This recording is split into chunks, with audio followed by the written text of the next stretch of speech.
Hayig soon, maayong adlaw or maayong gabi. Another day and great opportunity to share the word of the Lord sa imuha karon. And gusto lang na ako i-share ang pulong sa Ginoo diha kanimo nga makita sa 1 Corinthians chapter 6 verse 7. The Bible says, ang inyong pagkiha ay nagpaila nga napakyas gid kamo. Dili ba maayo pa nga kamo lupigan o tikasan?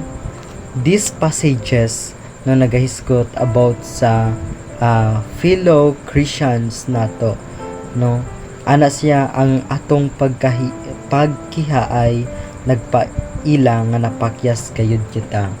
You know, these verses no sa atong mga actions di ay mga bad actions, bad thinking nato nagpaila nga napakyas kita.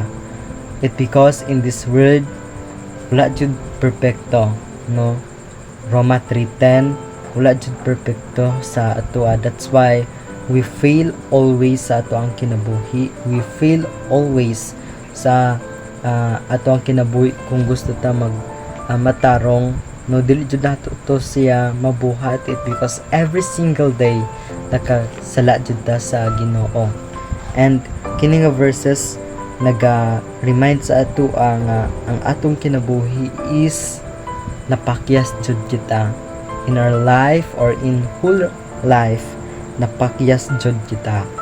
And kini nga verses gina-reflect niya nga through Christ, no, na ay kanang purpose ang atong kinabuhi, na ay meaningful ang atong kinabuhi because through Him.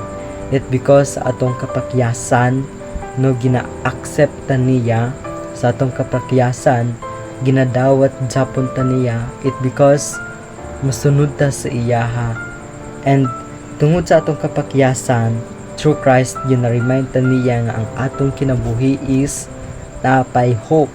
That's why sa fail nato sa kinabuhi, ginahimo nato kanang testimony, no, sa mga failure nato or mga kapakyasan nato sa kinabuhi, gihimo nato siya og testimony para mahimo tang obedience sa Ginoo, mahimo tang humble, no, sa pag-serve sa Ginoo, mahimo tang grow sa pag-serve sa Ginoo.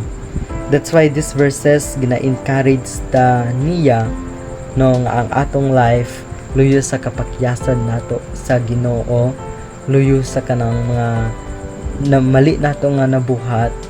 God accept us and God remind us nga dili meaningless ang atong kinabuhi it because ginahigugma ta niya.